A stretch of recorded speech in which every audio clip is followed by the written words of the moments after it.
Polynomial power functions are what we've seen so far. We've seen stuff like this. We've seen x to the third. And you have a polynomial or power function when the base is the variable, yet the power is a certain fixed number. So in this case, we have a base x variable, but our power is fixed. It's 3. So, I mean, evaluating this, what this looks like when it's empty, you know, it's something to the third power.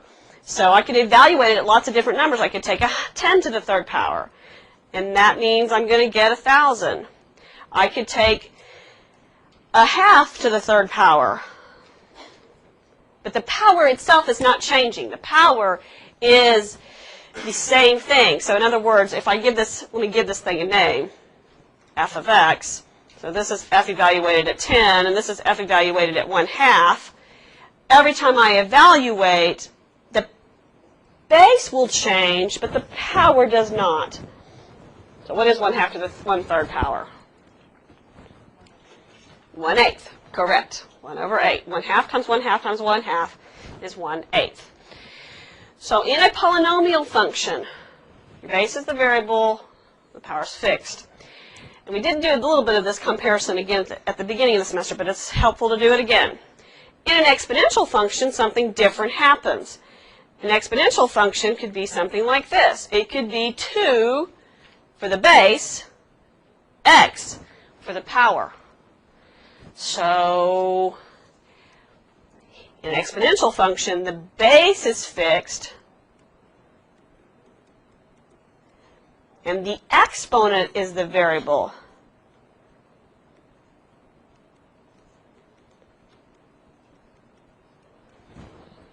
In our exponent, we have a variable.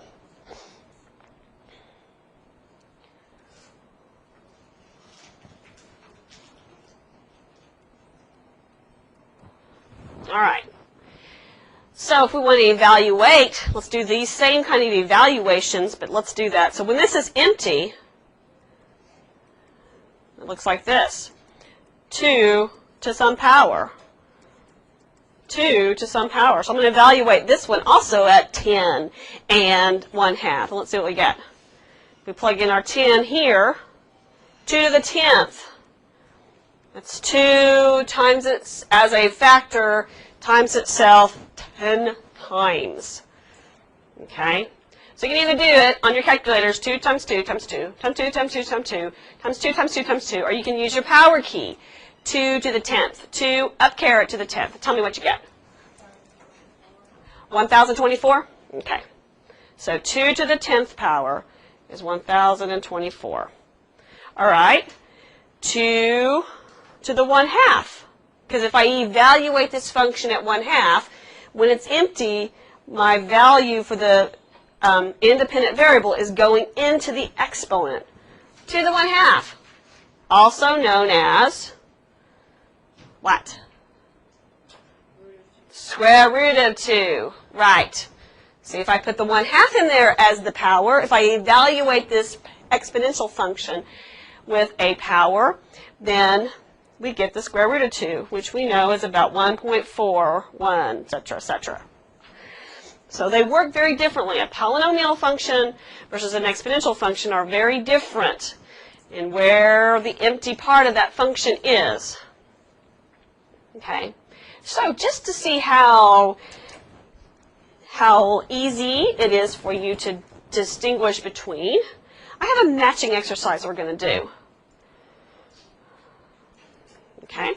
There are 5 different functions written down this page.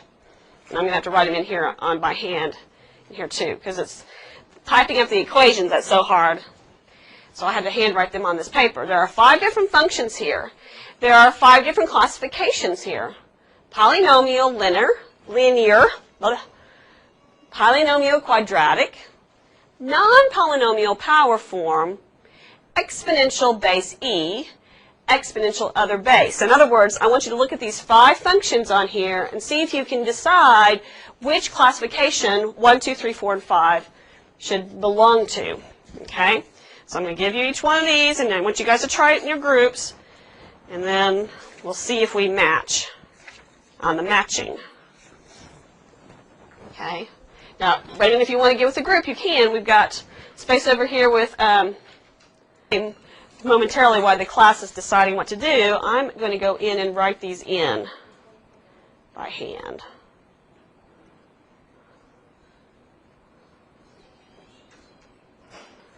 This is my chance to practice my good handwriting and my large font size.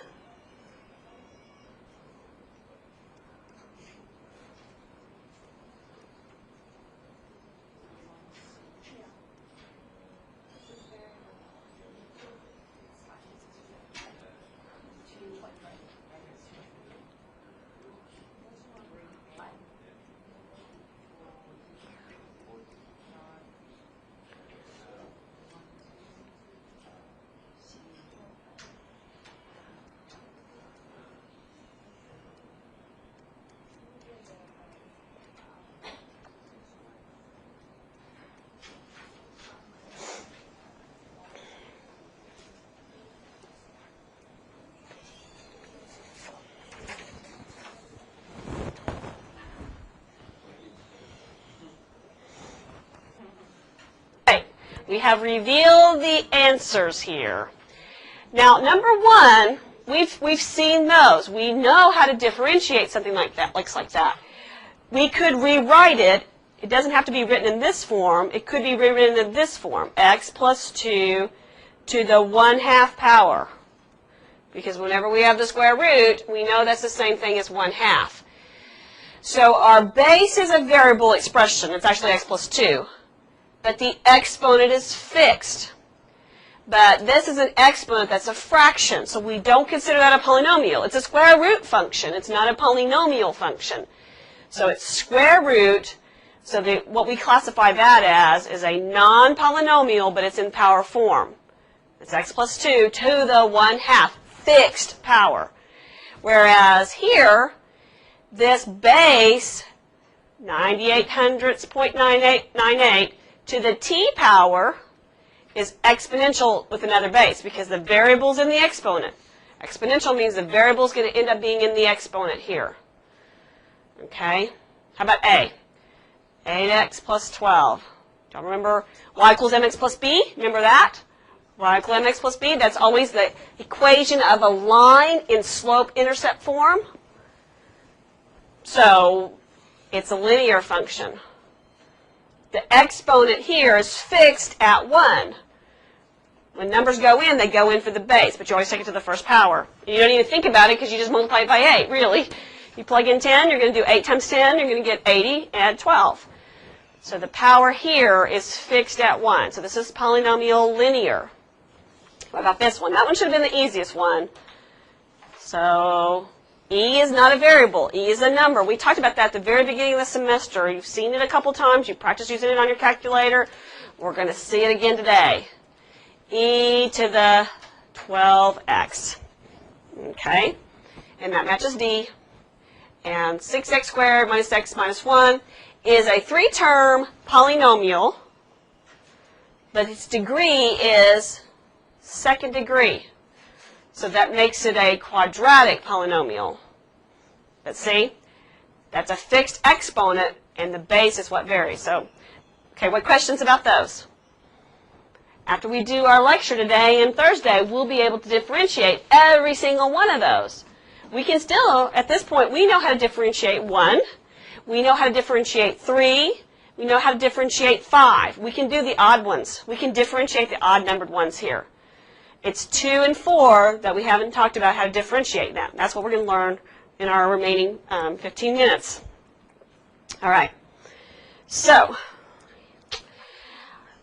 do you remember number 10 on the H-limit worksheet? I had one very industrious online student that actually pulled that worksheet off the eCampus site and worked on it. So you probably, it may not have been one that you did, you know, real, but we're going to do it now. All right, so Brandon, in the vein of your question, this is some review from Unit 1. We're going to evaluate this limit numerically. And I want to teach everybody. I see so many graphing calculators in here. Everybody should be able to use their table function to generate this table. So, and if you want to, Christina, just so that you can see one advantage of the graphing calculator, Christina, here you and Maria, y'all try them on the graphing calculator too. Okay. And you need one, Tanisha. How about you? Okay.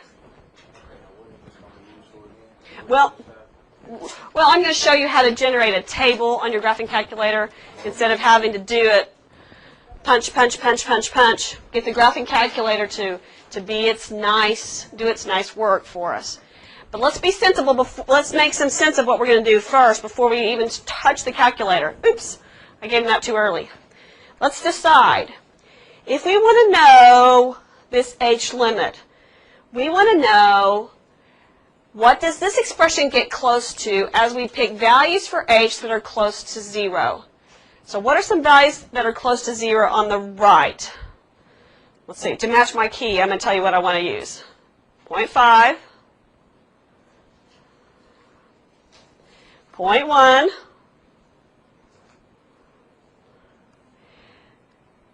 1/100th.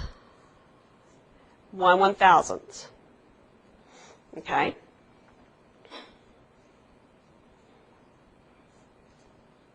So we're going to use our table function to evaluate each of these numbers. What are some numbers for h goes to 0 from the left? Same things, but negative, right? So negative 5/10, a negative 1/10, a negative 1/100th, and a negative 1/1000th. So we're going to get our table to generate values of e to the h minus 1 over h for these 8 different numbers. Okay, I've already done it. It's already on the display, so all I have to do is pause and help you. All right, so those are the numbers we should get when we do this numerically. So you still need to get the table to pop up? So go back to table. So now you've entered your y sub 1. Now we'll go back to table. And we want to see the table, so we have to hit that button that matches with that one, that selection. And so now we don't, it's empty right now. If we enter our first possible number, which is 0.5. Okay, well now you're, okay, now you gotta go to the table. Yeah, that's fine. But it's not. Well, that's not this, okay. So 0.5, see, 0.5 matches with what he has. Oh, okay. Check it out. So it's got a bunch of other numbers on there. We don't want those numbers. We want 0.5, 0.1. Where is it at? I can't find the cursor. Where did it go? So they match now? Do you see them matching? Yeah, that's right. That's right. Mm-hmm. That's right. So,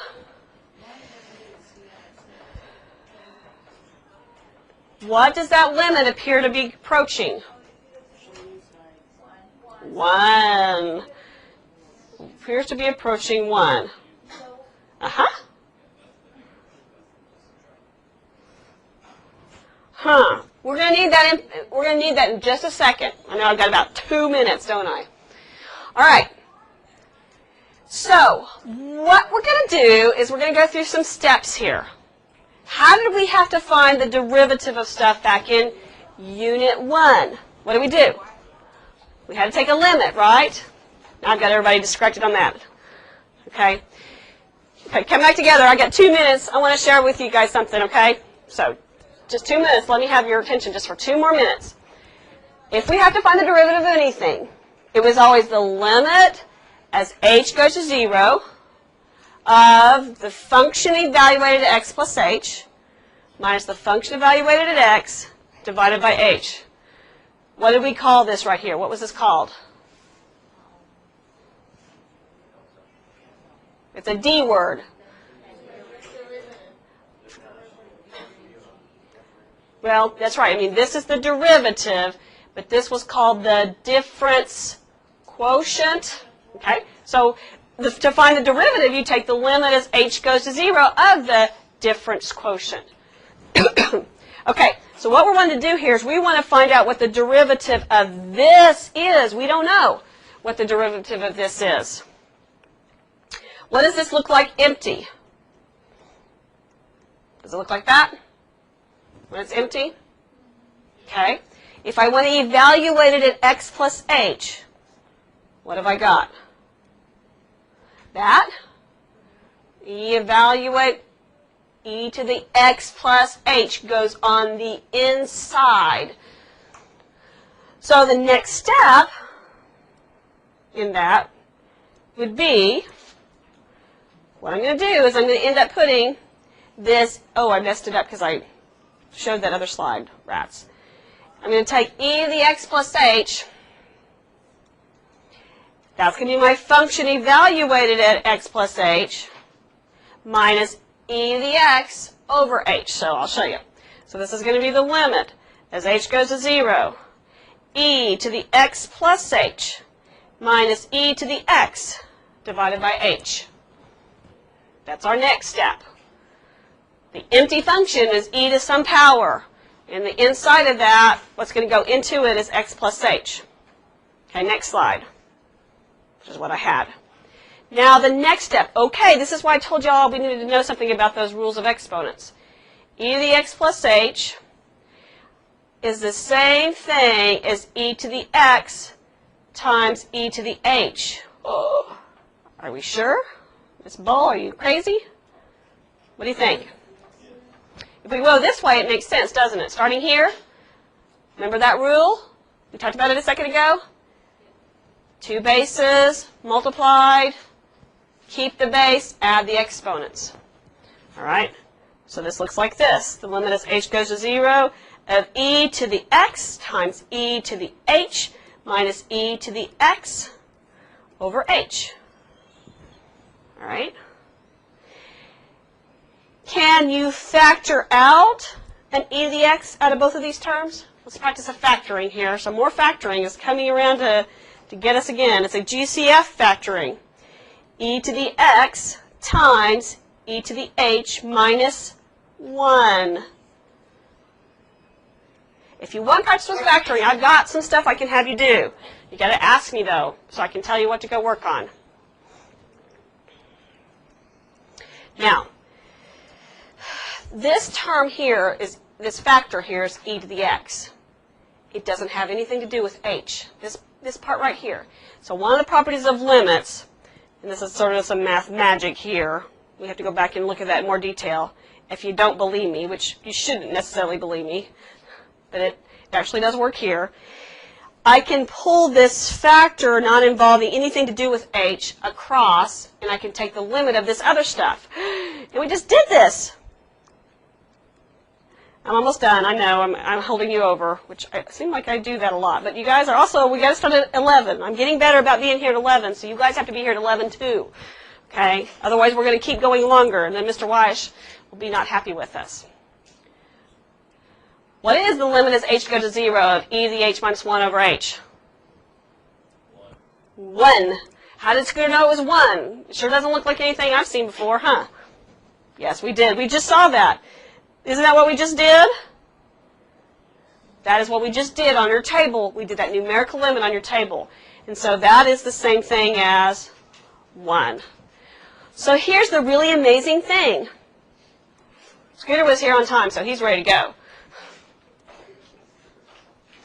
One more thing. One more little reveal. What we just found out is that the derivative, here I'll show you a couple different ways to write it. The derivative of e to the x is e to the x itself.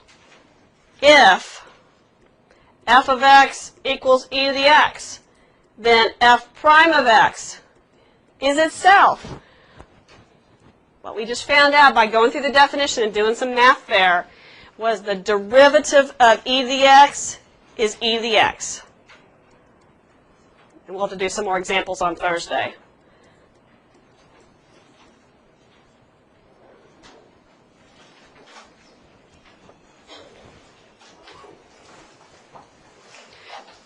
And if you want to know a funny joke, I'll tell you a funny joke. But it takes another 2 minutes. It's 2 minutes, just 2 minutes. You want a funny joke? All right. There was this deranged mathematician running around a mental hospital. he was telling everybody, I'm going to differentiate you. One patient said, I don't care. I'm e to the x.